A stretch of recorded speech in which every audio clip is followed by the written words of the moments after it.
नमस्कार दोस्तों, स्वागत है आपका स्टडी फॉर सिविल सर्विसेज में। आज हमारे साथ है सौरभ आनंद जी। ये सिलेक्ट हुए हैं बीईओ 2019 की जो वैकेंसी आई थी उनमें सिलेक्टेड है। ये स्टडी फॉर सिविल सर्विसेज के छात्र रहे हैं, आज हमारे साथ हैं। बिल्कुल ये देसी इंटरव्यू रहेगा, पीसीएस ऑफिसर की ही टाइप की पोस्ट है, उसी के इक्विवेलेंट है। अभी इनको जॉब करते हुए 2 साल हो गया है, तो सारी चीजें बात करेंगे। क्या एक्सपीरियंस है, कैसे तैयारी की, कैसे कैसे इस फील्ड में है और जॉब के क्या क्या एक्सपीरियंस रहे, क्योंकि अब ये 2 साल ऑलरेडी जॉब कर चुके हैं। सबसे पहले स्वागत कर लिया जाए। सौरभ जी, बहुत बहुत स्वागत है आपको स्टडी फॉर सिविल सर्विसेज में आने के लिए। ये हमारी तरफ से कुछ तोहफे हैं, सबको दिखाना पड़ता है कि बाकी लोग भी भाई आते रहे। मिठाइयां है और इस बार हमने एक नया इंट्रोड्यूस किया है, टी शर्ट और हुडी। तो काफी सारी गुडीज हो गई। चलो प्रमोशन हो गया, अब चालू कर लेते हैं। सबसे पहले क्या नाम है आपका, कहाँ के हैं, बेसिक एजुकेशन कहाँ से हुई, कैसे ये पीसीएस वाली पोस्ट में आने का सोचा, वो कैमरा में देखते रहेगा। मेरा नाम सौरभ आनंद है और मैं मूलतः हमीरपुर डिस्ट्रिक्ट का रहने वाला हूं। और पीसीएस से 2019 पे मैं खंड शिक्षा अधिकारी के पद में कानपुर नगर में पोस्टिंग हूं और मेरा लगभग 2 साल होने को आया है। मैं क्या कहते हैं कि मेरी जो शिक्षा है वो एक कानपुर में ही हुई है। मैं यहाँ पे वुडमाइन गार्डियन में पढ़ा लिखा था और मैं पीजी एमएससी करने के बाद सिविल सर्विसेज के आगे पढ़ाई के लिए एक कुछ समय के लिए दिल्ली गया, लेकिन वहाँ से वापस कोविड का समय आ गया। जब कोविड का समय आ गया तो फिर कई बार क्या होता है कि आपको ऑफलाइन कोचिंग बंद होती हैं और मटेरियल नहीं उपलब्ध होते हैं, तो मैं फिर ऑनलाइन कई बार सर्च वर्च मार के तो मैं इसमें यूट्यूब में एक कोचिंग मेरे जहन में आई। जब मैंने देखा स्टडी फॉर सिविल सर्विसेज, उस पर क्या कहते हैं कि मुझे बहुत कंसाइज मटेरियल मिले, तो मैंने बीओ की पोस्ट अक्सर कोई मटेरियल सर उपलब्ध नहीं है कहीं पे जल्दी। हाँ। तो और कई 2019 में एक्चुअली जब बीओ की वैकेंसी आई थी तो हम ही लोगों ने सबसे पहले किया था। और इसके पहले आप सब लोगों ने देख के हमारा कॉपी। इसके पहले 2008 में एक बार भर्ती हुई थी, तो टाइम और भर्ती की प्रक्रिया बहुत सारी परिवर्तन आ चुका था। अब 2008 में ऑनलाइन का जमाना भी इतना आगे नहीं था, तो फिर कोई चीजें थी नहीं। तो सबसे बेस्ट ये था कि कैसे आप सबसे बेस्ट मटेरियल निकाल पाओ और कौन आपको गुमराह ना करे। तो जब फिर क्योंकि मैं फ्री सर के कोर्सेज बहुत सारे होते थे, तो ये रहता था कि पहले फ्री कोर्सेज में आप समझते हो कि ये कोचिंग सही है कि नहीं सही है। तो जब मैंने सर के फ्री कोर्स, मतलब क्या होता है सर, पहले लोग पेड हो जाते हैं तो फिर उनको वो बाउंडेशन हो जाती है कि यहीं से पढ़ना है। हमारा एक्चुअली ये भी है कि जो पेड में पीडीएफ मिलती है उसी पे हम फ्री वीडियो देते हैं। तो आप लोग मतलब फ्री में एक्चुअली कई सारे लोग फ्री में भी तैयारी करके सिलेक्ट भी होते हैं बाकायदा। मैं एग्जाम्पल हूँ लगभग सर। तो बीओ का प्री आपने उसे निकाला। तो बीओ का प्री मैंने सर की, मतलब वो जो करंट अफेयर की जो वीडियोस रहती थी, पापा वीडियो सर की बहुत फेमस है। उस पे बड़ा बवाल भी हो चुका है, कई सारे लोग बहुत क्रिटिसाइज कर चुके हैं। तो खैर पापा वीडियो के बारे में कमेंट दीजिए कि अच्छा है बुरा है क्या है। लेंथी है, लेकिन 10 जगह की किताबें छांटने से अच्छा है कि आप 10 किताबों देखो, आप एक वीडियो उठा लीजिए, उसमें आपको सब कुछ मिल जाएगा। आपको जगह जगह अलग अलग किताबें उठाने की जरूरत नहीं है। चलो भाई, शुरुआत हो गई प्रमोशन के साथ, बिल्कुल कंफर्टेबली करेंगे। आप ये बताइए कि ये पहला अटेम्प्ट था आपका कि इससे पहले भी तैयारी करी है? ये मेरा मेजर अटेम्प्ट पहला ही था। इसके पहले मैंने एक बार दिया था, लेकिन मैंने, मतलब ऐसा नहीं होता कि आप अब सिविल सर्विस की तरफ जाना चाहते हो, हाँ बस तो भर दिया। हाँ, तो मैंने देखते हैं कैसा होता है। तो एक बार मैंने सिर्फ इसी मतलब मेंटलिटी से दिया था कि देखते हैं कैसा होता है। उसका मेरा दूसरा अटेम्प्ट था जो प्रॉपर एक प्रिपरेशन के साथ। तो लेकिन पहला अटेम्प्ट बीओ का तो होगा नहीं, मतलब ऐसे ही कोई पीसीएस वाला मैंने भरा था। अच्छा। और तो उसके आप ये बताइए कि जैसे जब आप ग्रेजुएट हुए, एमएससी आपने किया है, उसके बाद कितने दिनों तक मतलब ये फेज रहा लगभग बेरोजगारी वाला? सर देखिए क्या कहते हैं कि जैसे मैंने पहले जब ग्रेजुएशन खत्म की, उसके बाद मैं एमएससी करने यूनिवर्सिटी गया, वहां से मैंने एमएससी कंप्लीट की। तब तक मेरे पास ऐसा कोई, मेरी मेंटलिटी ये नहीं थी कि मुझे सिविल सर्विसेज में जाना, क्योंकि एक ड्रीम होता है ना सिविल सर्विसेज की, अरे बड़ी जॉब होती है। घर वालों को भी कई बार ये लगता है कि सपने कुछ ज्यादा बड़े तो नहीं इन्होंने पाल लिए जो अचीव नहीं कर पाएंगे। लेकिन कभी कभी खुद पे इतना भरोसा होना चाहिए कि दूसरे लोग क्या कह रहे हैं आपको इससे फर्क नहीं पड़ना चाहिए। जैसे आपको पता था कि कर लेंगे। हाँ, आप कई बार डिमोटिवेट होंगे सर, क्योंकि आपके जो साथ के फ्रेंड्स होते हैं वो आगे बढ़े रहे होते हैं। वो भले कुछ भी जॉब करें, लेकिन उनके पास एक अर्निंग होती है, आपके पास एक अर्निंग नहीं होती है। तो ये देख के फिर वो अपना कहीं फेसबुक पोस्ट डालेंगे, कहीं कुछ डालेंगे, तो बड़ा फ्रस्ट्रेशन हो जाती है। मैंने social media platform sir skip कर दिए थे। 2 साल मैंने सोशल मीडिया प्लेटफॉर्म पे रहा ही नहीं, एकदम छोड़ दिया। एक वनवास होता है, मैं प्रॉपर वनवास में था। मेरे दोस्त लोग जैसे चले जाते थे पार्टी वगैरह कर रहे हैं, करनी चाहिए, लेकिन एक नहीं संडे। लेकिन आप सोचो उसको वो बना लीजिए कि नहीं हम हाल 2-3 दिन में, क्योंकि आप उस दिन पढ़ाई स्किप करोगे। लेकिन किसी कारण से अगर आपकी उस दिन पढ़ाई स्किप होती है तो अगले दिन उसके 1-2 घंटा बढ़ाइए। अच्छा, चलिए और बातें करते हैं। जी। शिक्षा व्यवस्था के बारे में एक खंड शिक्षा अधिकारी के तौर पर आप क्या बदलाव लाना चाहते हैं? खंड शिक्षा अधिकारी के तौर पे ऑलरेडी इतनी स्कीम्स गवर्नमेंट की चल रही हैं, अगर उनको ही हम ऑन द ग्राउंड अच्छे से उसको इम्प्लीमेंट करें तो शायद मुझे लगता है कोई नए इनोवेशन की जरूरत नहीं पड़ेगी। लेकिन गैप जरूर होते हैं, इनोवेशन तो हमेशा चाहिए ही चाहिए। हाँ, आपके पास अगर कुछ नया ऐसा आइडिया है जो गवर्नमेंट के पास भी नहीं है, या हाँ। गवर्नमेंट का आप अप्रोच करते हो तो वो अगर गवर्नमेंट को लगे सही है तो आप उसमें अप्लाई कर सकते हो। जैसे आउट ऑफ स्कूल बच्चों का एक सर्वे होता है कि कितने बच्चे आसपास के एरिया में, क्षेत्र में ऐसे हैं जो बच्चे पढ़ाई से या तो भटक गए हैं या हाँ। पहले एनरोल थे अब उन्होंने छोड़ दिया है। हाँ। तो हम ऐसे बच्चों को मार्क करते हैं और उनको स्कूल में दोबारा दाखिला कराते हैं। और अच्छा। आरटी स्कीम हो गई, आउट ऑफ स्कूल बच्चे हो गए, और क्या कहते हैं जैसे कि गरीब बच्चे होते हैं उनके लिए गवर्नमेंट कपड़े डीबीटी के जरिए डायरेक्ट उनके खातों में पैसे भेजे जाते हैं, जूता मोजा ड्रेस सब कुछ। तो ऑलरेडी इतने इनोवेशन है। दीक्षा प्लेटफॉर्म एक ऐप है जिसमें टीचर्स की ट्रेनिंग होती है कि उनको कैसे पढ़ाना चाहिए बच्चों को। हम लोगों के यूट्यूब सेशंस होते हैं। तो मतलब गवर्नमेंट इतने नए नए इनोवेशन कर रही है कि वो ही सफिशिएंट है हमारी एजुकेशन व्यवस्था को सुधारने के लिए। और मतलब गवर्नमेंट स्कीम बहुत चला रही है, बस बहुत ज्यादा। अधिकारी लोगों और को अच्छे से implement करना इम्प्लीमेंट है। कर दें तो सब बढ़िया हो जाए। फीडबैक हमसे भी लिया जाता है और आम जनता से भी लिया जाता है कि अगर उनके पास कोई नए ऐसे इनोवेशन है जो इम्प्लीमेंट किए जा सकें तो हम लोग को आगे देते रहना चाहिए। अच्छा, बीओ की, जैसे अब देखिए कई लोग बीओ की तैयारी जरूर कर रहे हैं। 2023 में भी वैकेंसी आने वाली है, अध्याचन आ चुके हैं, एक्चुअली आयोग के पास नोटिफिकेशन नहीं निकला है, जल्द निकलेगा। खैर, बीओ के देखिए जो लोग तैयारी करना चाहते हैं वो तो अभी वो वाली चीज देख रहे हैं, बस एक वो वाली की दूर के ढोल जो आने वाली। ये खुद सरकारी जॉब में है 2 साल से। आप ये बताइए कि सुबह क्या ऑफिस आप नहीं जाते हो कभी? अरे नहीं, मैं देखिए सबके एक अलग अलग मेंटलिटी होती है, कुछ शायद नहीं जाते होंगे। लेकिन मैं इस बात से फेमस था कि मैं सबसे ज्यादा समय ऑफिस में जरूर देता हूँ, लेकिन एटलीस्ट उतना तो समय देता हूँ जितना देना चाहिए। 10 से 5 एक ऑफिस होता है। अच्छा। लेकिन रियली मानिए इतना वर्क होता है गवर्नमेंट ऑफिसर्स के पास अपने डिपार्टमेंट के अलावा अन्य डिपार्टमेंट के, जैसे कि मैं इलेक्शन में AERO बनता हूँ। अच्छा। उसके अलावा मैं सेक्टर मजिस्ट्रेट बनता हूँ। और जब इलेक्शन टाइम आता है तो ARO होता है, वो भी बना तो मतलब बीओ के साथ साथ उसके साथ साथ और भी कई सारी अन्य दायित्व होते हैं। जैसे कुछ जांचें होती हैं, मान लीजिए कन्या सुमंगला समृद्धि योजना। अच्छा। इनमें आपको सत्यापन करना पड़ेगा जिन्होंने अप्लाई किया है उनके घर में जाके कि वो वहां पे वो लोग मौजूद है कि नहीं है, कि ऐसा कोई व्यक्ति ना हो जो गवर्नमेंट को फॉल्स डॉक्यूमेंट या किसी वजह से उनका बेनिफिट ले ले, जो गरीब बच्चे का हक मानने वाली बात होगी। तो वहां पे हमको एक जांच अधिकारी के तौर पर नियुक्त किया जाता है। तो 10 से 5 के बीच में समय खत्म हो ऐसा हो ही नहीं सकता।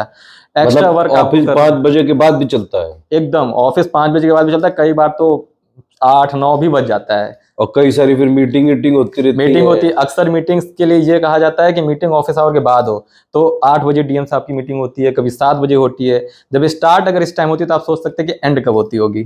तो मतलब ये जो भावना है ना, जिसे पहले लोग समझते थे कि बस सरकारी जॉब लग जाए बस, तो चलो जॉब सिक्योरिटी रहेगी, पैसा तो मिलेगा, डीए ये सब मिलेगा, ग्रोथ तो सब मिलेगा, लेकिन काम भी करना पड़ेगा भैया जी बहनी जी। ये बस समझिएगा कि सिर्फ जो सरकारी नौकरी मिल गई बस घर ही से बैठ के सब हो रहा है, ऐसा नहीं है। नहीं, एकदम जाना पड़ेगा, फील्ड में जाना पड़ेगा। क्योंकि देखिए सबका एक सुपरवाइजर होता है सर। मैं नहीं जा रहा हूँ, may be SDM sir, may be BSA sir मेरे ऑफिस आ गए और मैं अनअवेलेबल हूँ, तो मैं फिर क्या जवाब दूंगा?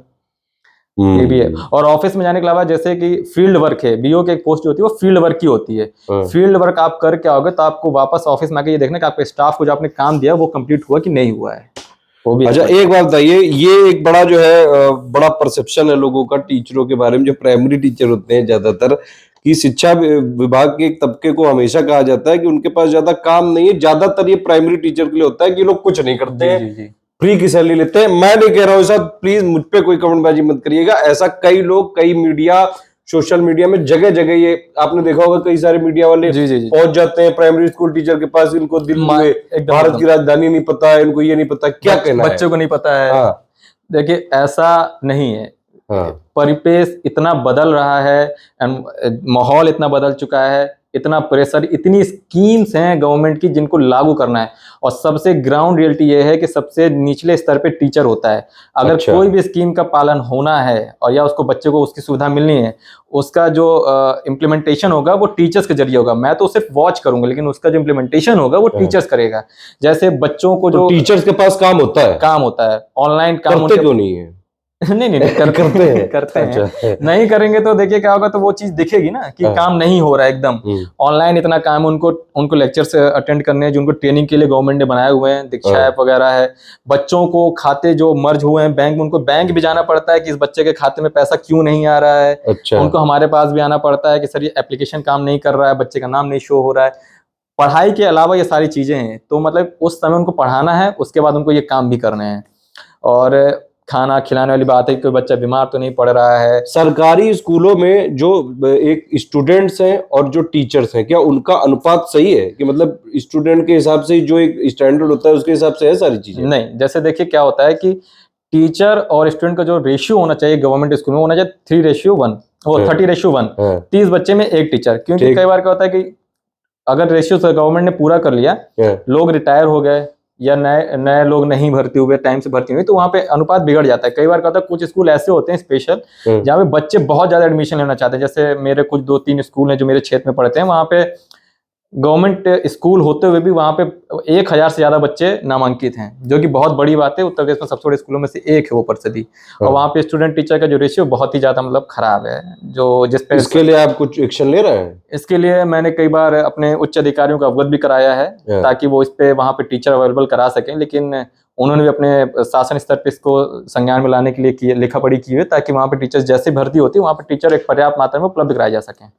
अच्छा, बीईओ के बारे में ये पहला सिलेक्शन है किसी गवर्नमेंट जॉब में कि इससे पहले भी कहीं? ये मेरा पहला सिलेक्शन है। इसके पहले मैंने मतलब सीरियसली कोई तैयारी नहीं की थी। किया था उसमें, गया था वो भी, और मैंने टेट सीटेट वगैरह क्वालिफाइड करके रखा हुआ था, लेकिन कोई टीचिंग की कोई ऐसी वैकेंसी नहीं आई थी इस पे मैं मतलब कि वो हो पाता है। तो मतलब कुल मिला के ये बस दूसरी बार एक अटेम्प्ट किया और अच्छा मिल गया। एकदम। तब से आप 2 साल, कितना 2-2.5 साल हो गए आप काम करते हुए? मतलब मैं अभी 2 साल भी नहीं हुआ है, 18 महीने हुए हैं। अच्छा, 18 महीने हुए हैं। एक एनईपी और पुरानी जो शिक्षा नीति में जो बदलाव हुए उनको आप किस तौर पे देखते हैं? नेशनल एजुकेशन पॉलिसी जो नई है सर, वो बहुत ज्यादा नीड में थी कि हर चीज समय के साथ साथ बदलती रहनी चाहिए। चीजें पुरानी हो जाती हैं, ऑब्सोलीट हो जाती हैं। Change is the only constant. मतलब अगर आप चेंज नहीं करोगे तो फिर वो आप नए जमाने के साथ कदम ताल नहीं बना पाओगे। हमारी जो पुरानी एजुकेशन पॉलिसी थी वो 1986 की थी। लेकिन पॉलिसी चेंज करने से क्या जो एक्चुअली में काम करना चाहिए, जो एक्चुअली इम्प्लीमेंटेशन नहीं हो पा रहा है, जो हमेशा से भारत में सारी गवर्नमेंट स्कीम का एक ही असर है कि बढ़िया सब कुछ है, सब ऊपर से मंत्री जी आते हैं, जो हमारे सबके बारे में बता रहा हूँ, प्रधानमंत्री जी, मुख्यमंत्री जी, जितने भी हमारे माननीय जी लोग हैं, वो लोग अपना स्कीम तो लॉन्च कर देते हैं, लेकिन उसका जब इम्प्लीमेंटेशन ही नहीं हो रहा है, तो चाहे आप एक पॉलिसी लाओ चाहे दूसरी लाओ। ये थोड़ा सा ड्रॉबैक तो रहता है सर कि कई बार कहता है पॉलिसीज तो बहुत अच्छी बनती हैं, चाहे वो जनधन योजना जैसे खाते हों या न्यू एजुकेशन पॉलिसी है, स्कीम्स बहुत अच्छी बनती है। अगर उसका इम्प्लीमेंटेशन ग्राउंड में अच्छा होता है तो उसके सर रिजल्ट्स बहुत अच्छे होंगे। न्यू एजुकेशन पॉलिसी में जैसे सर पहले कहता अगर मैंने ग्रेजुएशन या बीटेक में मैंने एनरोल किया है तो पुरानी में क्या मुझे पूरा पढ़ना पड़ेगा, मैं बीच में ड्रॉप आउट हो जाऊंगा तो मैं फिर मुझे दोबारा स्टार्ट करना पड़ेगा।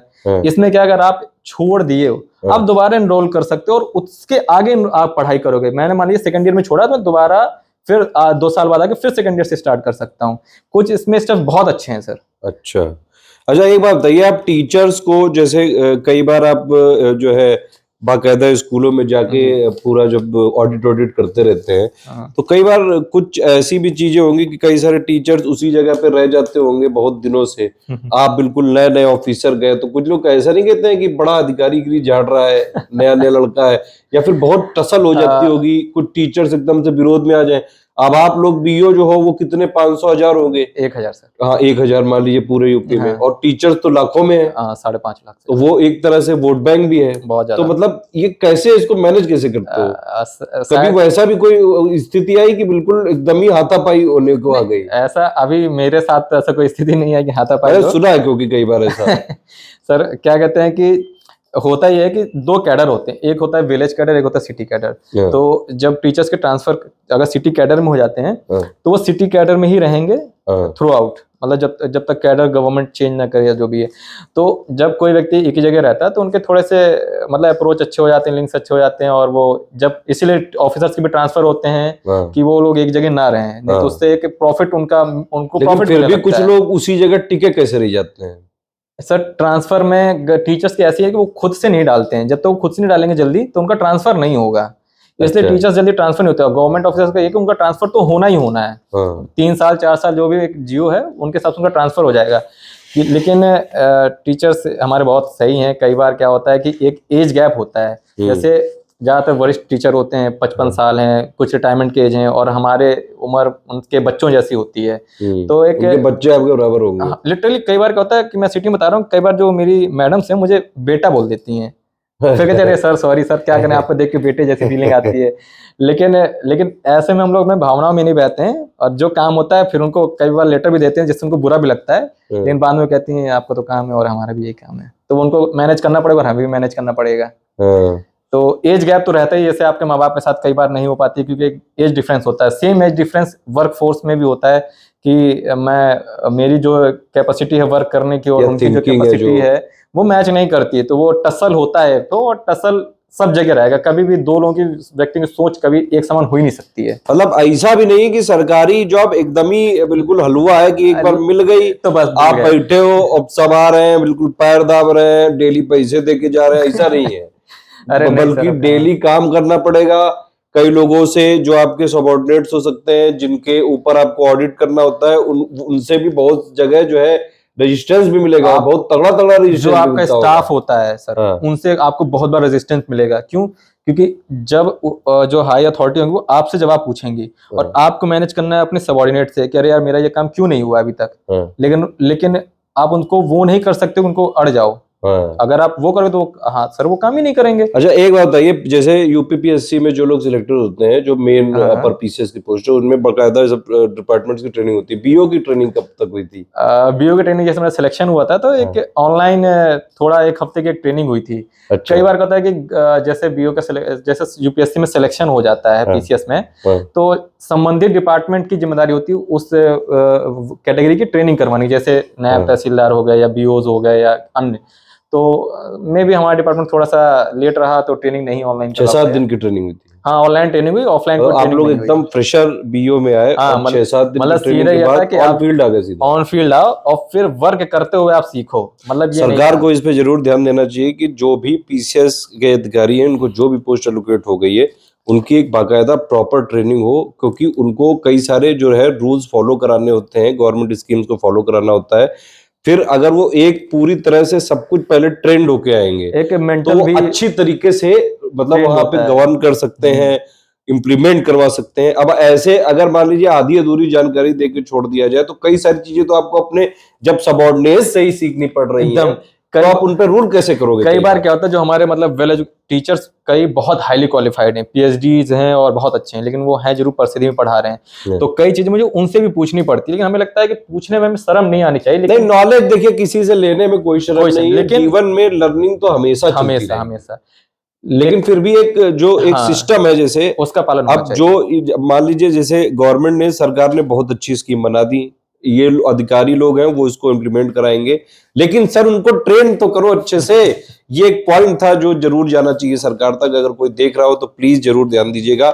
आगे की जो पीसीएस की वैकेंसी हो, खैर सरकारी नौकरी और किसी पद के लिए लगातार अग्रसर रहने वाले लोगों को क्या संदेश देना चाहेंगे? आपका तो हो गया पहली बार में, ठीक है, आपसे पहले मतलब मैंने ये ऑब्जर्व किया है कि जो बीओ में मतलब काफी सारे फ्रेश एकदम फेसेस ले लिए गए हैं, है ना जी। पीसीएस में मतलब क्या ऐसा हो रहा है कि क्या एजेड वाले लोगों को ले ही नहीं रहे? आपके बैच में दिखे थे लोग कि नहीं? हाँ कुछ लोग बहुत एजेड भी हैं सर। अच्छा, मतलब ऐसा नहीं है कि भाई 36 37 हो गए तो नहीं होगे, अगर मेहनत करोगे तो जरूर होगा। जैसे मेरे साथ में ही हमारी बैच के हैं, वो एक्स आर्मी मैन है, इसके अलावा वो एक्स बैंक मैनेजर भी हैं। अच्छा। उसके बाद वो 43 की एज में इस जॉब में आए हैं, तो मतलब एकदम लास्ट लगातार उन्होंने प्रयासरत रहे। उनका अपने कैटेगरी का तो कट ऑफ निकाला होगा ना? एकदम सर। तो पढ़ाई करनी पड़ेगी, जो भी है आपका, जो भी आपको बेनिफिट मिलता है वो कोई बात नहीं। आप कभी अपने हथियार मत डालें और हमेशा मतलब ये सोचे कि मैं इससे बेस्ट कर सकता हूँ, इससे आगे भी जा सकता हूँ। अच्छा आप ये बताइए, तैयारी के टाइम आपने कुछ ऐसे लोगों को क्या ऑब्जर्व किया, देखा कि जो लोग 5-5 10-10 साल से लगे हैं लेकिन हो नहीं रहा है? हाँ तो ऐसे लोग क्या फ्रस्ट्रेट होते हैं?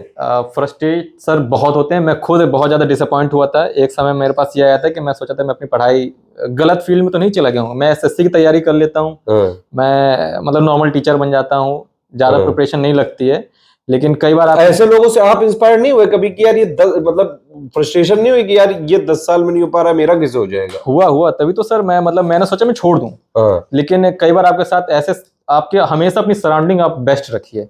ऐसे लोगों को आप अपने पास मत रखिए जो आपको सिर्फ डिमोटिवेट करें। आपकी अगर सराउंडिंग अच्छी है तो आप डिमोटिवेट होंगे तो आपको मोटिवेट वो करेंगे, और वैसा मोटिवेशन आपको हमेशा सपोर्ट करेगा। तो क्या आपकी तैयारी के दौरान भी कोई दोस्त यार या फिर माँ बाप कोई ऐसे थे जिनको अपना कम से कम जो आप जिस जगह पे हैं यहाँ तक के लिए, देखिए कोचिंग मतलब हम लोगों ने तो चलिए मटेरियल देके गाइडेंस देके आपको सिलेक्ट करा सकते हैं आप, लेकिन पढ़ना आप ही को पड़ेगा। लेकिन उसके अलावा जीवन बहुत बड़ा है, बहुत बड़ा है। कभी आप फ्रस्ट्रेट है, मतलब मटेरियल चाहे जितना आपके पास हो, अगर आप पढ़ ही नहीं पा रहे तो कैसे करें? अगर हम नहीं पढ़ेंगे तो कैसे होगा? हाँ। तो कई बार क्या होता है सर, जैसे फादर मेरे हो सबके पिताजी ऐसे ही होते हैं। कहते हैं अरे यार बेटा कब से तैयारी कर रहे हो, क्या होगा, कब तक तुम्हारा सिलेक्शन होगा? फिर वहां मदर आती है हमारी कि मदर कहती है अरे कोई बात नहीं, 1 साल और 2 साल और। तो आपकी जैसे वहां पे आके आपके स्टैंड आपकी मदर ने लिया। फ्रेंड्स होते हैं तो कई बार ऐसे आपके दोस्त होते हैं जब आप एक डाउनफॉल में होते तो आपको सपोर्ट करते हैं मेंटली। सबसे ज्यादा जरूरत है मेंटली सपोर्ट। अगर आपको मेंटली सपोर्ट मिल रहा है तो आपकी ताकत और बढ़ जाती है। ऐसे कुछ दोस्त हैं, उनका किसी का नाम लेना चाहेंगे जिन्होंने सही बात आपको कुछ सपोर्ट किया जीवन में कि हाँ भाई ये हमारे दोस्त हैं? जैसे मेरे कुछ फ्रेंड्स हैं, जैसे राहुल हो गए, प्रतीक हो गए, किरण पटेल हो गई। ये सब एक और क्या कहते हैं, ऐसे सब अच्छी अच्छी पोस्ट में लोग भी पहुंच गए। कुछ बैंक मैनेजर्स हैं, कुछ इंजीनियर्स हैं, और कुछ तो मतलब अच्छे लोग हैं वो भी, वो लोग भी खुद सेटल हुए और आप लोग को भी, आपको भी एकदम कभी कुछ जरूरत हुई तो फ्रस्ट्रेशन से निकाला। इंस्पिरेशन के लिए आप उनको भी देख सकते हो। और क्या कहते हैं, कई बार क्या होता है कि उनके आगे बढ़ने से आप मोटिवेट होते हैं कि मैं क्यों इनके बराबर पहुंचूं। क्योंकि देखिए तैयारी यूपीएससी या पीसीएस की ये भी एक, क्योंकि जीवन का सत्य है कि जैसी आप संगति करोगे आप एक्चुअली में वैसे ही हो जाते हो। ये बात आप मानते हैं? ये तो है सर। क्योंकि सब कोई बिगड़ता है, सबके एक टीनेज आती है, सब बिगड़ते हैं, लेकिन आगे वही बढ़ता है जो एक सही टाइम पे ये सोच ले कि मुझे आगे क्या अप्रोच करना है। क्योंकि काफी चीजें लाइफ में सब कुछ एक चीजों से बड़ा इस समय लोग फ्रस्ट्रेटेड है कि बीओ की वैकेंसी नहीं आ रही। क्या लगता है आप लोग को, इन लोग को तैयारी छोड़ देनी चाहिए? नहीं, ऐसा नहीं है। जैसे मैं अगर गलत नहीं हूं तो मेरी खुद इस खंड शिक्षा अधिकारी पोस्ट में प्रदेश में कम से कम 100 सीटें खाली हैं। और ऐसा तो है नहीं गवर्नमेंट उन सीटों को नहीं भरेगी, भरेगी जरूर। थोड़ा बहुत लेट हो रहा है, थोड़ा लेट सही, लेकिन आएगी जरूर, ये फैक्ट। ठीक है, ये बीओ अधिकारी खुद बोल रहे हैं, 2 साल एक्सपीरियंस वाले। खैर नेक्स्ट, आपके जो एक व्यक्तिगत पर्सनालिटी है और जॉब प्रोफाइल, ये कितना मैच करता है? जॉब में मजा आता है एक्चुअली कि लगता है कि अरे यार बस सरकारी है, सिक्योरिटी करते रहो? मजा सर, सही बताना एकदम। मजा और सजा सर दोनों है। कई बार क्या होता है कि कुछ टाइम ऐसा निकलता है कि आपको घर में सिर्फ खाने का समय मिलेगा और सोने का समय मिलेगा, सरकारी जॉब में भी। सरकारी जॉब में। और उसके बाद सीधे आपको फिर क्या कहते हैं कि अगले दिन ऐसा होगा कि आप एकदम रिलैक्स हो। अच्छा। अरे वाह क्या बात है, तो प्रेशर है, मतलब कभी आ गया कभी नहीं आया। कभी इतना होगा कि आप घर वालों को समय नहीं दे पाएंगे।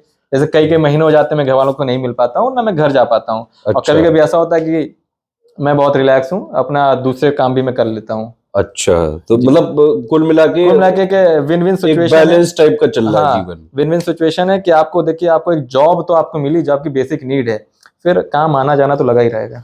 और वैसे भी जीवन में अगर काम भी नहीं करोगे तो क्या ठिलुआ बन के बैठोगे? मतलब क्या अगर आदमी काम भी ना करे सुबह तो फिर करेगा क्या? अरे सर बहुत खाना भी नहीं पचेगा यार फिर तो। मान लीजिए जैसे 2 साल पहले मेरी जो एक पर्सनालिटी रही और जो आज जो पर्सनालिटी, जो लोग मुझे आज अप्रोच करते हैं, जिनसे मैं उठता बैठता हूँ, क्या 2 साल पहले वो मुझसे मिलते? नहीं मिलते। आपकी जॉब, आपका पर्सोना ही आपकी पर्सनालिटी डिफाइन करता है। ऐसे लोग आपके पास आगे बैठना चाहेंगे। अगर आपके पास जॉब नहीं होगी, आपके पास कुछ नहीं होगा, तो ऐसे लोग आपके संबंध क्यों रखेंगे? अब आज जैसे आप एक अच्छे खासे अधिकारी है, आपके संबंध जो कानपुर में डीएम है और सारे लोगों से होंगे, तो ये वाली भी तो एक बात है ना कि रिलेटिव सर बहुत है, आपको भाव देंगे। हाँ वो तो है रिलेटिव, बल्कि ऐसे लोग भी भाव देने लगे होंगे अब तो, जो पहले आपको क्या पता कभी जानते भी ना हो, फिर कहेंगे आके कि यार हम तुम्हारे बचपन के फ्रेंड है, याद नहीं है तुम्हें? अरे सर ऐसा भी होता था कई बार। क्या कहते हैं कि जैसे कुछ लोग ये कहते थे कि कितने साल से तैयारी हो रही है, बहुत टाइम हो गया है, और जब सिलेक्शन हो जाता है तो ये कहते हैं अरे अभी तो गया था, ज्यादा टाइम नहीं हुआ है। चलो अच्छा, ये सैलरी वैलरी क्या रही थी आपकी एक्चुअली, जो गवर्नमेंट वाली मिलती थी शुरू में, और अभी शायद बढ़ गई है, जी ये बढ़ गया है? अभी बढ़ गई है। बताना चाहे तो बता सकते हैं बाकी लोगों स्टार्टिंग के में मोटिवेशन के लिए। स्टार्टिंग में लगभग 55 प्लस थी, हाँ और अब आप ये कह सकते हैं कि मेरी 70 प्लस है। अच्छा, तो मतलब डीए ये बढ़ गया हाँ है? डीए बढ़ गया, और ये मात्र 1.5 से 2 साल के अंदर हुआ, तो एक गवर्नमेंट में सैलरी आपकी बढ़ती रहेगी। गाड़ी प्राइवेट दी है सरकार ने? हाँ गाड़ी है सरकारी, उत्तर प्रदेश सरकार लिखा हुआ है उसमें? एकदम सर बकायदा। अच्छा, उसमें ड्राइवर भी दिया है? पर्दे लगे हुए हैं, बोलेरो है, कभी भी हाँ। बहुत अच्छा लगता तो है कि भौकाल लगता है? भौकाल तो लगता है। मतलब उत्तर प्रदेश में कहीं जाओगे, आपका गाड़ी में उत्तर प्रदेश सरकार लिखा हो, मुझे तो ये फीलिंग देख के ही मजा आती है कि यार कितना अच्छा फील कर रहा होगा इसके बहुत। अंदर बैठा आदमी, अरे सर कई बार जो ऐसे, भी मतलब बैठा आदमी औरत। एक वाकया बताऊं सर आपको। हाँ। मैं एक एग्जाम हो रहा था, शायद टीजीडी या पीजीडी का एग्जाम था। हाँ। तो मैं वहां गया, वहां पे मैं सेक्टर मजिस्ट्रेट के तौर पे था। हाँ। तो जो स्कूल के कोई वो रहे होंगे प्रिंसिपल या मैनेजर टाइप के, उनको लगा मैं भी वहाँ एग्जाम देने आया हूँ। अच्छा। तो वहां पे कुछ लोग मुझे पहचानते थे। तो आपकी वैसे एज कितनी? 25 की एज में मेरा सिलेक्शन हो गया था, हाँ, तो और 2 साल हो 27 चुके हैं है। लगभग। हाँ। तो उनको लगा मैं एग्जाम देने आया, तो उन्होंने मुझे बुलाया, बेटा आओ यहाँ पे एग्जाम देने के लिए, तुम कहाँ घूम रहे हो? तो जो मुझको जानते थे उन्होंने बोला ये ऑफिसर हैं। तो कई बार ऐसा सामना होता है। हाँ, कम एज में हो गया है ना कम आपका, एज में हो तो गया। खैर इससे ये है कि आपको मतलब कैरियर में ग्रोथ भी काफी ज्यादा मिलता एकदम जाएगा, exactly, सर। प्रमोशन मिलता जाएगा, और बल्कि आपके पास अपॉर्चुनिटी की और भी कहीं जा और भी सकते हैं हैं। तैयारी जी करके। जी। है आगे का प्लान कुछ?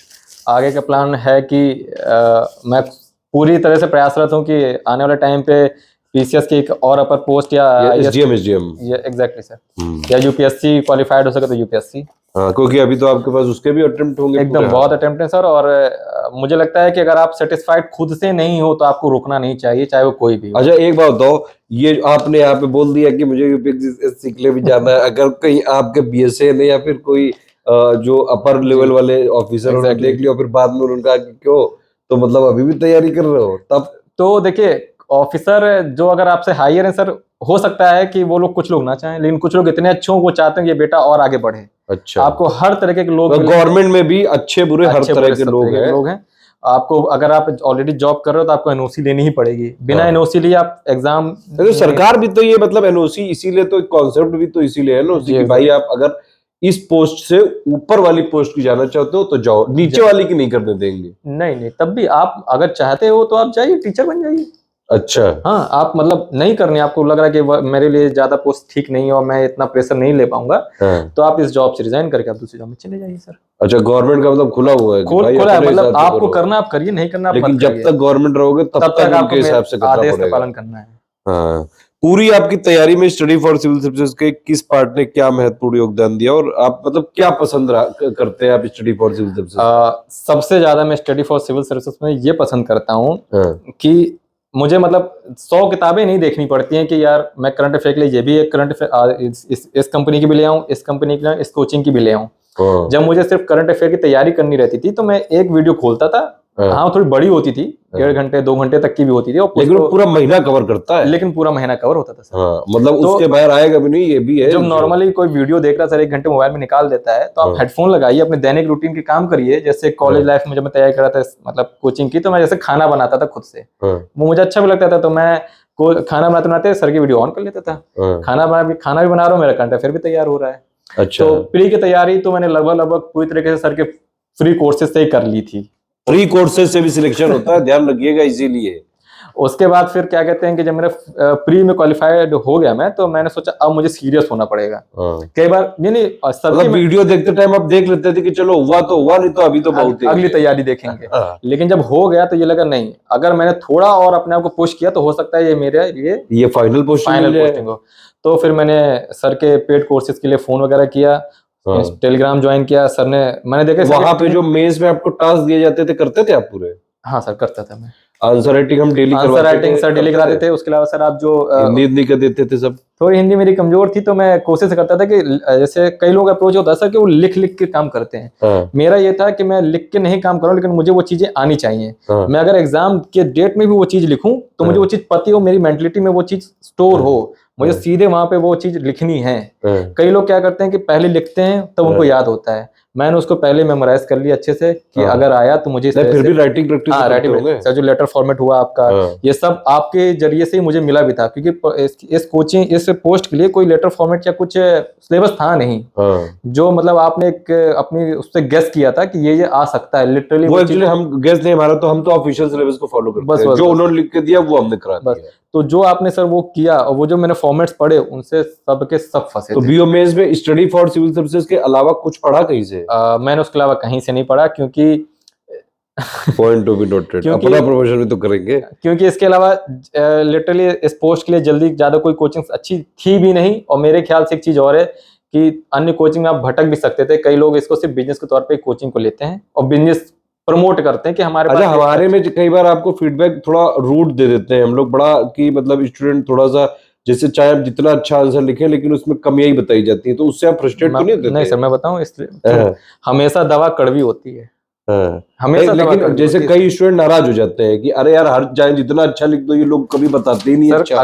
अगर 10 में 10 नंबर मिलते तो टॉपर हमेशा 100 लेकर आता है ना। हाँ। क्यों सिर्फ मतलब मैं बता रहा हूँ, बीओ के मेंस में मात्र 50% में लोगों ने टॉप मारा है सर। हाँ। इससे ज्यादा नंबर चाहिए भी नहीं होते, माइनस मार्किंग होती है, सब कुछ होती है, आप कभी परफेक्ट आंसर लिख ही नहीं सकते हो, आप बेस्ट ऑफ द बेस्ट लिख सकते हो, और हमेशा इंप्रूवमेंट की गुंजाइश इंसान में भी होती है और आंसर में भी होती है। हमेशा आप इंप्रूव कर सकते हो, आप बेस्ट नहीं लिख सकते हो। तो चलो, मतलब कुल मिला के आपने अच्छी तरह उसको फॉलो किया। एकदम। स्टडी फॉर सिविल सर्विसेज में कोई और इम्प्रूवमेंट आप चाहते हैं, कुछ हम लोग और सुधार करें? क्योंकि देखिए, एक ये चीज है कि भाई जो पेड बुक जी। में आप लोग को मिलता है, उसी पे हम फ्री वीडियो भी देते हैं। आज भी स्टडी फॉर सिविल सर्विसेज इकलौता ऐसा यूट्यूब चैनल है, कई लोग हमसे ये एक्सपेक्टेशन करते हैं कि हम भी यूनिकॉर्न बन जाए, फंडिंग हमें भी मिल जाए और हमारा भी हो जाए। हम लोग इसीलिए नहीं जाते क्योंकि फंडिंग आती जरूर है, लेकिन वो अपने साथ कई सारे और भी चीजें लाती है कि भाई फिर वो टारगेट सिलेक्शन या पढ़ाने पे नहीं होता है, जी फिर उनको टारगेट अपना ब्रांड बनाने पे होता है, सिलेक्शन जाए बाढ़ में। सर, मैं तो यही कहूंगा कि कई बार कहता है आप जेन्यून हैं तो आप जेन्यून ही रहिए। हाँ। फंडिंग से कई बार क्या लेकिन होता हम लोग ज्यादा ग्रोथ नहीं कर पाए, तो मतलब कोई इसके लिए सजेशन है हम लोग के लिए? सर, स्लो एंड ग्रेजुअल जो आपकी रेज हो रही है वही बहुत बड़ी बात है। धीरे धीरे ही आदमी आगे बढ़ता है, सीधे सोचे कि नहीं मैं 4 सीढ़ी बाद ऊपर चढ़ जाऊंगा, हाँ। तो ऐसे लोग या तो गिर 2-4 बार चढ़ जाएंगे, उसके बाद वो फिसल के गिर भी सकते हैं। अच्छा। और मेरे लिए एक सुझाव है स्टडी फॉर सिविल सर्विसेज के लिए। जी बताइए, सजेशन तो बिल्कुल सजेशन ये है कि मेरे जैसे बहुत से ऐसे लोग होंगे जो क्वालिफिकेशन के बाद भी और हाई मतलब जाना चाहते हैं, हाँ। तो कुछ ऐसे कोर्सेस मतलब डिजाइन किए जाएं जो कम समय में भी हम जैसे वर्किंग प्रोफेशनल्स के लिए भी वो चीज बेनिफिशियल हो।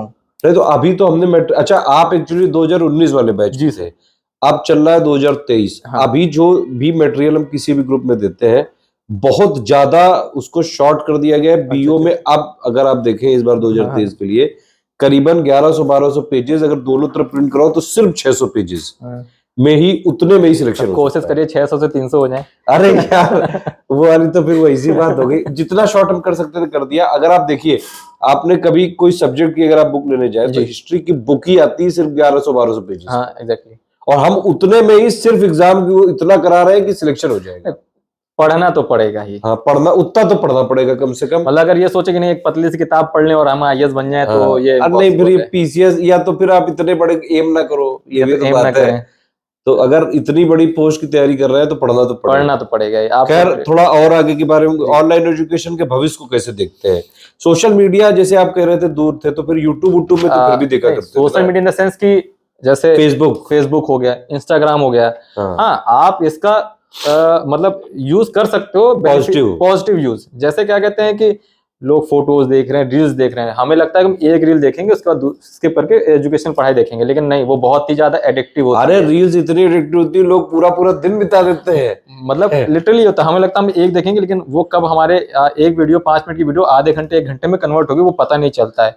इसीलिए ज्यादातर आप स्किप कर दो। एक बार आपने अच्छी पोजीशन एक्वायर कर ली, आप एक बार आईएएस पीसीएस बन गए, उसका बाद आप रील देखिए या कुछ देखिए, वो उसके बाद आप पे रील बनेंगी, बनती है। वो वाली चीजें ज्यादा बढ़िया है कि देखो ये पीसीएस की लाइफ स्टाइल, इनका स्वैग, कितनी कार इनकी गाड़ियां, इनकी पावर, ये वाली चीजें बनती है। आप देखते हुए 1 घंटे, तो ये आपको डिसाइड करना है कि आप रील देखना चाहते हो कि आप पे रील बने, ऐसा बनना चाहते हो। एकदम सर।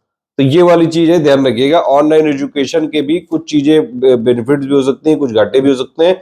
ये आपको तय करना है कहाँ पे आपको अपना टाइम इन्वेस्ट करना है और किस तरीके से इन्वेस्ट करना है। हाँ भैया, देखो ऑनलाइन किसी की पूजा मत करो, अपने करियर पे कंसंट्रेट करो, सिलेक्शन हो जाए बस, उसके बाद जो करना हो जैसे करना हो अपने हिसाब से करो। बहुत सारे लोग आपको बोलेंगे, लेकिन आपको देखना कि जो 10 लोग बोले ना, 2 लोगों की बातें कितनी मतलब क्योंकि सबसे आजकल best of the देखिए best। बीओ में जब हम लोगों ने 2019 में चालू किया था तब तो कोई नहीं था। नहीं। अब आजकल सब हमारे कंटेंट को कॉपी कर करके इतने प्लेयर आ गए हैं कि बीओ में भी अगर आप डाल दो तो कम से कम 10-15 हजार चैनल हो गए। 2-3 साल पहले जब बीओ की पोस्ट आई थी सर, कहीं कोई कोचिंग नहीं थी, कहीं कोई एडवर्टाइजमेंट नहीं था, कुछ नहीं था। आज तो पेपर में भी निकल आता है बीओ के पोस्ट के लिए पढ़ाई होती है यहाँ पे, ये होता है, ये होता है। अब वही ये बात ना, आजकल सब यूनिकॉर्न का जमाना चल रहा है भाई, स्टार्टअप का जमाना है। 10 रुपए के समोसे को थोड़ा लपेट के बढ़िया पैक करके 50 150 में बेच देंगे। देते हैं, कहते हैं कि भाई स्टार्टअप है हमारा। यही। खैर चलो, आपने सुझाव भी दे दिया। आप बाकी वाली बात भी, कुछ पर्सनल क्वेश्चन जरूर जी पूछना सर। चाहेंगे आपसे। शादी हो गई? नहीं, अभी नहीं। गर्लफ्रेंड है? इस मतलब क्वेश्चन का अगर आप चाहें तो, क्योंकि मम्मी पापा भी देख रहे होंगे, चाहे तो अभी आंसर स्किप कर सकते हैं। अभी स्किप कर दीजिए। आंसर स्किप कर सकते हैं, चलिए।